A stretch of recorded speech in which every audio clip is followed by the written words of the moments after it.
What's up, guys? Chase Daniel here on the Chase Daniel Show, sponsored by Launch Hydrate, and I am joined by none other than the man, the myth, the legend, Jason McCourty. Jason, how you doing, bro? I'm doing good, man. It's good to see you. You look good. I know, I appreciate it. You know, I've tried to stay in shape and not get too fat after my playing days are done, but it's difficult to do because I see food, I eat food. That's sort of my diet right now. I got to mix in some cardio here and there. That's what my wife told me while I was playing. It was easy. She was like, watch, man, football's not the main thing. Let's see how hard you work out. Last year, barely worked out. It was just like waking up early, come back from work. I'm like, nah, I'm good. I'll figure that out tomorrow. So I'm back on the grind though, a little bit. Dude, see, that's what people don't understand is like you played 13 years, right? Yep. And I got you by a year. I played 14. But like all of our career from high school to college to pro, like for 22 years, I've been working out nonstop. And as the older I got, the fatter I got, I had to work out even harder. So it's like, give me a year or so to just like relax and not do anything. So you're in the post of that where I'm just completely just chilling right now. Yeah, just don't get too big. You don't want to walk around look like you ate yourself and look unrecognizable. Then it's hard to get back to where you once were. So don't get too big. I feel you. That's what my wife said. Just mix in a day of cardio too. No, but hey, listen, I appreciate you coming on. Listen, I just want to just like get to know you a little bit. I know a lot about you, but and I know a lot of people have heard your transition to the league. But just tell us a little bit about like your early days, like where you went to high school, your college career, and then getting into the league. I mean, 13 years is no small feat. Yeah, grew up in New York, single mom, 3 boys, obviously a twin brother as well. So me and him battled in sports throughout our entire lives. It was just back and forth, one-on-one basketball games. Wouldn't keep score, would usually end up in a fight where my mom would come outside and end it, and it'd be just that. But grew up playing basketball and football from Pop Warner all the way up to high school. Ended up going to Rutgers from there. It was funny. Both me and Dev, both playing both sports. I ended up with 3 offers, was a 2-star recruit. Dev had 1 AA, his only Division 1A offer at the time. I know now is FCS, FBS, all of that stuff, was Rutgers. And he believed, which was probably true, they only offered him to try to get me to go there. He committed right away. I was still unsure. Was debating between Rutgers and Boston College. Ended up choosing Rutgers. Just felt more like home. 4 years there. Dev ended up redshirting our freshman year. He was probably the smart one. He ended up going in the first round. Ended up going in the 6th round. The Titans, but was in Tennessee for 8 years. I remember my first training camp there. Scared to death last day that I was going to get cut. I'm hiding out in the players' lounge. Me and Kenny Britt, he's a first rounder. I'm a 6th rounder. He's set. He's not going anywhere. But back then, we used to be in the building on cut down day, and our strength coach would go around. You had guys in the locker playing mad and having a good time. Strength coach come tap you. Hey, Coach Fisher wants to see you. Bring your playbook. And he was the Grim Reaper. The strength coach was. Oh my! He was the Grim, and he absolutely hated it. Great dude. Was there for over 30 years. Oilers, Titans, and as soon as Fisher left and Mike Munchak took over, the first thing he said he told Munch was, I'm not doing that duty anymore. So guys loved him. So he hated having to be that guy. But played there for 8 years and a year in Cleveland. Defeated. We didn't win a single game. I go from 0-16 to New England that next year, win the Super Bowl, spent 3 years in New England, and then finished up in Miami. And then obviously over the last year and a half, been doing the sports media stuff with Good Morning Football, now calling games and all of that fun stuff. So how has that been? Because that's what I'm going through right now, and it's been interesting because the sports media world, for how big it is, it's pretty small in terms of there's only so many jobs open up each year. There's a lot of individuals that speak their mind and are very well versed in what they're doing, but might not just for some reason a TV executive or an NFL network executive or somebody just might not. We just want to go with somebody else. Somebody like Hall of Fame type. So I'm going through that right now. And it's been an interesting process because this year, especially in the sports media world, the whole climate has changed. There's cuts. ESPN has been, and Disney has been cutting jobs. But like, that's what I want to talk about. Like, talk about like for your first year out, did you always know that you wanted to get into the media and then transition to, I mean, this is your 2nd year, right, on Good Morning Football, and you were named Best Replacement by Sports Illustrated last year for his work taking over for Nate Burleson, multi-time Emmy winner. So like, just take us through that process because I'm going through right now. I'm more interested than anyone else. Yeah, I would say I didn't always know I wanted to get into it throughout my playing career. I know you've done it too. There's different radio shows that you end up doing weekly or different things with the team, and slowly started to get into it. And then getting a chance to play alongside Dev, my twin brother in New England. We did a podcast for 4 years. So that's really kind of where it started of doing that weekly. You just gain so much experience and you get to enjoy it. So that was last April. Went to the broadcast boot camp out in LA, did that through the NFL. And from that, job opportunities came. And at that time, I still was unsure whether I wanted to play. I had foot surgery, was rehabbing. And then next thing you know, Good Morning Football called, Westwood One from radio, and then CBS Sports called as well. So I was like, looks like it's probably about time to go ahead and hang them up and transition into something different. It's to your point, the industry. I think sometimes we go from the playing field and we see a Nate Burleson, a Michael Strahan, a Charles Woodson, a Michael Vick, different guys on TV. And we're like, yo, when I finish, I want to do the same thing. And you just assume because you know sports and you can talk about it, you're articulate, that you can just jump into it. And what I've learned last year, I had a good idea, but it's different when you're in it, that it's a grind. No different than, to your point, we talked about cut down day. You see guys like a Darren Waller be in Baltimore with the Ravens, and you don't know who he is. And next thing you know, he leaves and he goes to another team. He's with the Raiders, and it's just like, this guy's one of the best tight ends in the NFL, where it's sometimes it doesn't fit one spot, but you fit into another spot. I think the thing for us as former players leaving the game is realizing that, hey, I'm switching to a different genre, but the same effort, the same grind is still going to take place. Year two in Good Morning Football, and like you said, I had to replace Nate. Like, it wasn't like you're just on the show, you're starting out.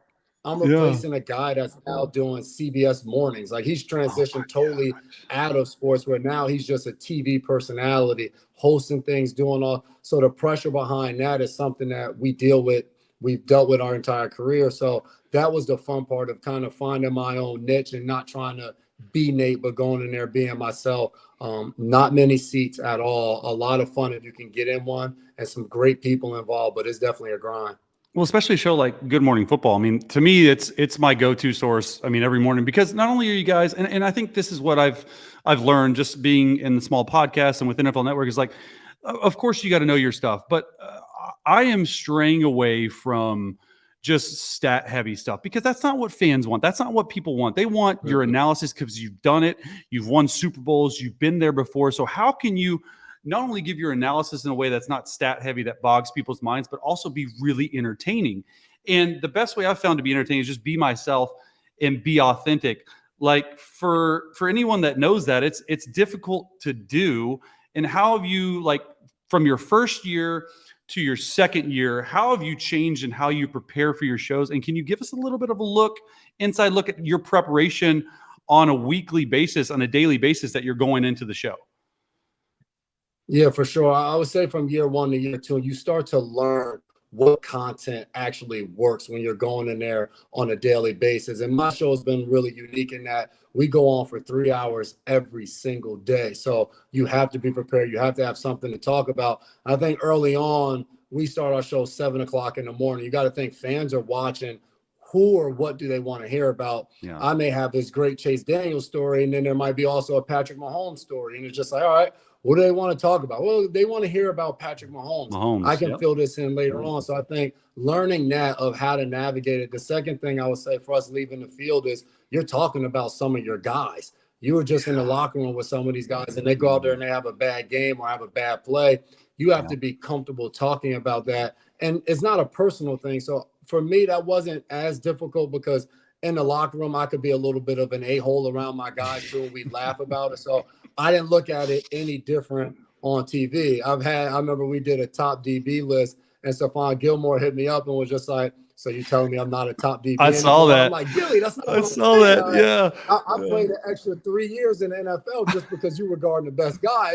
It's not personal. I love you. So that part of it, you learn to have fun with it. And I think that's the biggest thing. And to your point, there's different segments, there's different shows that can be completely X's and O's. And there's going to be fans out there that want to hear that, and they want to hear Chase Daniel break down where a quarterback is supposed to throw the ball or how a play breaks down. But then there's other segments, and our show, to your point, we tap into that. There's other segments that involve pop culture that somebody wants to hear about, a Kyle Brandon, a Jason McCourty take that can be from completely opposite ends of the world, that we're able to laugh about it, because I think that's the locker room, but that's also different people. You go into work every single day where you're talking about the games on Sundays. You have different people from different walks of life, different backgrounds, and you come together and you talk sports because you each love it. I think that's the part of it that if I'm a fan watching, I want to hear people talk, no different than me and you, like you would do with your buddy sitting down on the couch watching football on a Sunday. Well, I think you guys do such a good job of that. And talking about, I mean, just like, listen, you had an awesome 13-year career, and you had to watch Devin win all those Super Bowls. And then you decided for Super Bowl 53, hey, I'm going to come join you. And I think that's honestly, like, winning a Super Bowl in this industry is very difficult. We won one in 2009, my rookie year. I was the third string quarterback.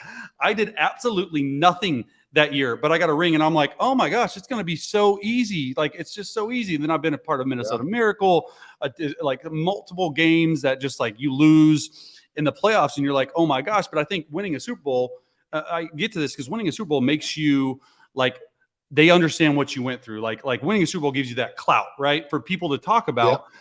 But I have to bring it up because this play, watching it live, I'm talking about the play to Brandon Cooks, okay?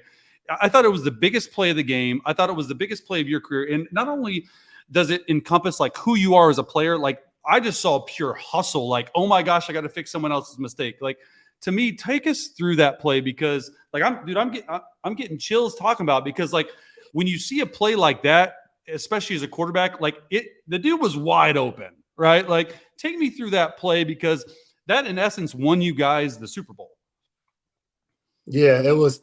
And to your point, you talked about winning early on in your career. For me, it was the exact opposite. I lost throughout my entire career. This is my 10th year, first time in the playoffs, first time winning double-digit games, first time winning the division. So there was a lot of buildup in that moment to even get to a Super Bowl. And I had already watched Dev playing 4 of them and gone to the city each and every time. So there was a lot for me in that game. And there was a lot that you want to prove to yourself of, yeah, this is my 10th year in the league, but I've been playing on lousy teams with not a lot of expectations going in. So you go into New England and the expectations is to win it right away. So I remember just being down on the field before the Super Bowl and those weeks leading up of just like how fortunate I was. I thought about all my teammates that I played with in Tennessee and Cleveland that never had gotten a chance to play in that game.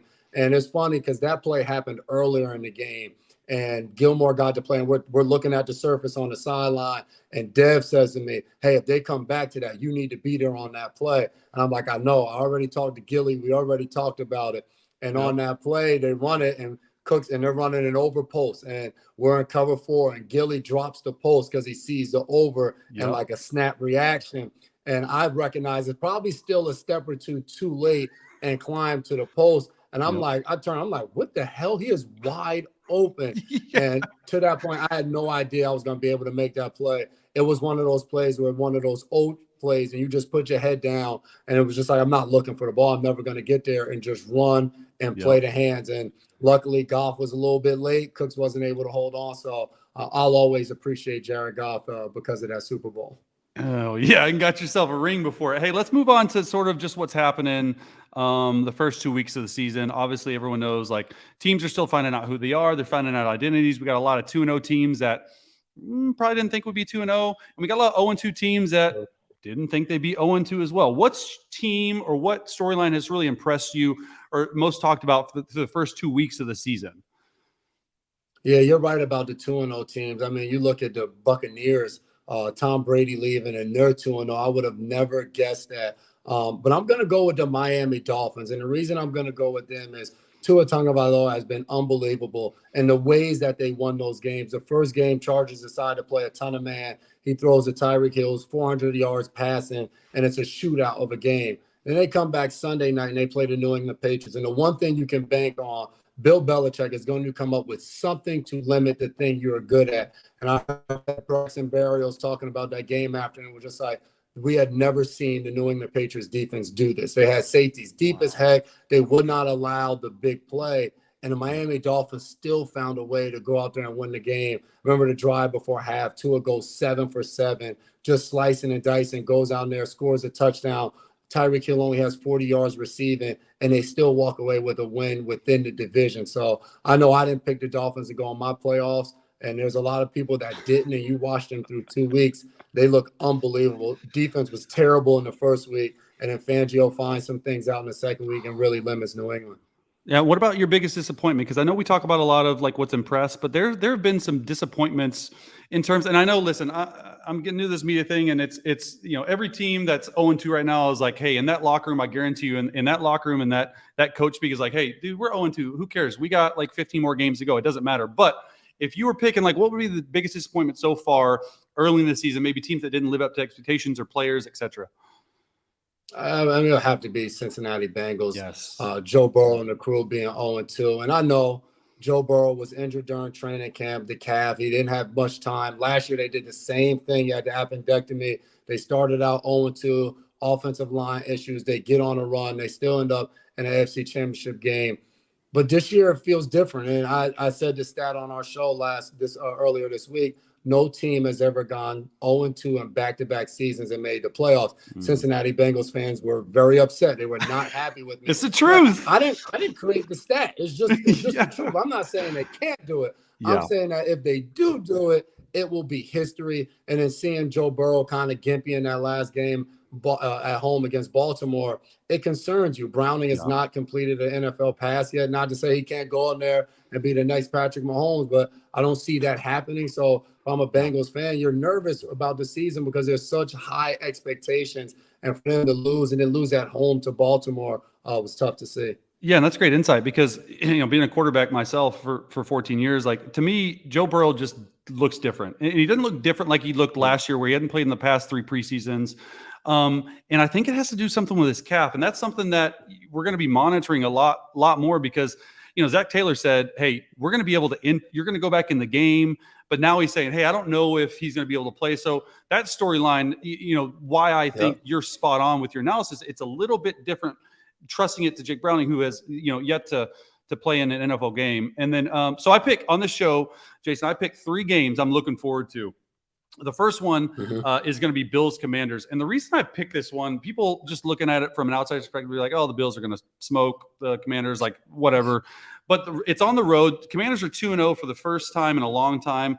And it's really the Commanders' first test. Everyone talks about Eric Bieniemy and what he's meant to that program, how they've turned it around, obviously new ownership there. And then you talk about Sam Howell. Like for me, I saw Sam Howell play everyone saw one game last year, and we saw like 20 throws. And for some reason, for a good reason, it looks like it was Ron Bavaria's whole thing. Like, hey, listen, this is the guy. And a lot of people, including myself, was like, well, he hasn't done anything. You're just handing him the job. But through the first 2 weeks, a comeback win for the ages last week in Denver. What are you looking forward to the Bills Commanders game? I want to see Josh Allen. And I know Sam Howell's look good. We saw Josh Allen in the first game. He had 4 turnovers. And we said it. Whenever Josh has a game like that, he comes back the next game, and he's just unbelievable. And he makes you forget about that game before. I like the Commanders' front. You look at Sweat and Payne and all of those guys up front. It's not going to be a cakewalk offensively. Chase Young getting back in the action, getting a sack in this past game. So how he's able to respond to that front and those guys in the secondary, are they still able to make plays, to me is going to go a long way. And then for the Commanders, this has just been fun to watch. I went into the season, and I'm like, all right, you got the Arizona Cardinals. It's going to be a long season for them. You got a few rookie quarterbacks in there. It's going to be a rough season for them. I'm like, the Commanders, they're going to be improved, but I don't know. They're in the NFC East.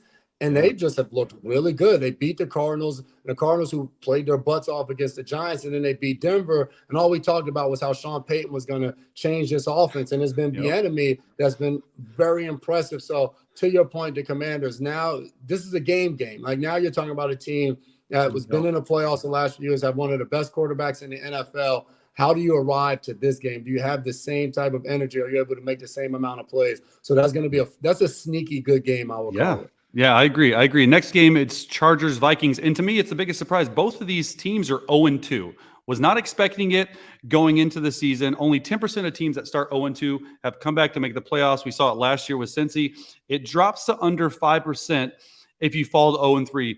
What are you looking for in this matchup? More importantly, what 0-2 team do you trust more, the Chargers or the Vikings to get a win? Oh man, right now I would probably say the Chargers. I was at that Thursday night game, Minnesota against Philly. Minnesota's offensive line right now is rough, and I know Philly's front with Jalen Carter and Fletcher Cox and Jordan Davis. They're pushing through the middle, but you need more. And it's so funny with this debate, the Kirk Cousins debate, where I'm around Minnesota fans and they're like, "We need to get rid of Kirk Cousins." I'm just like, "You guys are out of your mind." I don't get it. I played so many years where quarterback position was unsettled. You guys have a guy. Maybe he hasn't won the big game, but you go out there without a guy, you're going to see what it's really like to win, to how hard it is to win week in and week out. Kirk Cousins threw for, I think, 400 yards. He was unbelievable in the game and was getting beat to sleep. So I want to see if they're able to hold off on the Chargers. Obviously, you have Khalil Mack, Joey Bosa. But, man, hearing Brandon Staley in the press conference this past week, and he's talking about they're asking him about the Jacksonville game, and this things seem to be, I don't want to say unraveling. I really like Staley as a coach, as a person, but it's just been rough. They have so much talent. Justin Herbert, the weapons on the outside, the pass rush they have in those guys, a ton of DBs. J.C. Jackson's there, Asante Samuel, Mike Day. They just haven't been able to put it together, and they're scoring points. They're not getting the stops. They're not making the drives at the end of the game. 0-3 for them, to me, coming off that playoff loss. You start to lose a lot. I think that's going to be where you look up and it's just going to be, how's this season going to end for them? Well, and then also, talking about that game a little bit, the Chargers 0-2, if they lose to the Vikings, go to 0-3, then they have one more game before bye week, which is week 5 early in the year. Would hate to see what's going on. I'm not going to say anything, but there's all sorts of chatter and talk. We'll see how that plays out. But I am confident with you. I think they'll go into Minnesota and probably get a win. Okay, last game before we let you go. We really appreciate your time. Saints-Packers. And this game it wasn't on my radar until the Saints, they're obviously 2-0. And then Packers. Packers are an interesting team because they really should be 2-0. Atlanta came back, won that game down there in Atlanta last week. Jordan Love has almost 120 passer rating. He leads the National Football League. Going into the year, I had no idea what to expect out of Jordan Love. And by the way, they didn't have Aaron Jones or Bakhtiari. Hasn't had Christian Watson on the field yet. He's leading the league in passer rating. What are you looking for out of Jordan Love specifically? And then the Saints, sort of a surprise 2-0 team too. Saints defense. And the Saints are 2-0 because that defense, they are real. And they're doing it with older guys, which I love. DeMario Davis is still out there. Cam Jordan, there. Marshawn Lattimore might have been the best corner throughout the league in the first 2 weeks of the season. So you're talking about what Jordan Love is going to do, the passer rating, and this, that, and the third. They had a 12-point lead in the fourth quarter. Go out and do that against the Saints. Go out there against that defensive front, that secondary, put up some good numbers. Then you're going to be impressed. I would love to get your take because I've watched the Saints and they've won games. Derek Carr, obviously improved quarterback of what they've gone through, but you've seen some struggles, some red zone interceptions. What is that transition like for him, spending all that time with the Raiders and now being on a new team with the Saints? Well, I think any player, especially at quarterback, and I'm going to say it because I'm a quarterback. It's the most important position in all sports. If you don't have a quarterback, you're not winning. I don't care what you say. Like eventually, it's going to you can have a defense. Defense wins games. Championships win games. I get it. I'm a big believer. But at the end of the day, it's the most important position. I thought when this happened in the offseason with Derek Carr, I thought it was one of the best signings of the entire offseason, and mainly because I know that offense and I know how they go about building game plans around each and every game. It's not like some offense, on defense, like you played forever. On defense, when you go and you watch a team and it's all the same concepts, maybe there's different formations and different motions, just a sugar, but the 10, 12 plays that you're getting. Okay. Yeah. This is not it. Like when I'm saying my time in New Orleans, it was a different game plan and different offense every single week. So it makes it difficult for defenses to sort of see what you're doing. I think they're just going through a little bit of a process right now of it hasn't been great, but like how well do we use Taysom Hill? What does Derek Carr feel comfortable with? Him and offensive coordinator Pete Carmichael are trying to get on the same page. But when you are on a same team forever and then you go to a new team, okay, it's not like you just leave a team and go to a new offense, right? There's so much more that goes on. You got to move your family cross country where they've been planted for 8-9 years. Okay. You got that. You got to find schools for the kids. You got to find dentists. You got to do all this. And the team helps. but there's so much more outside noise and stuff that goes on that people don't realize that you just go in there and play. And then also you got to form a new relationship. Obviously he had the relationship with the head coach, Dennis Allen. You got to form a new relationship with the offensive coordinator, with the center, which might be the biggest relationship on the field, because I know for a fact Derek Carr handles all protection notes and points. Mm-hmm. So you get it on that. Then you got to be able to throw to Michael Thomas, to Rashid, like all these guys that they have. Kamara's not even with them. Jamal Williams, so it's a lot that goes on. And I think for him through 2 games to have 2 wins.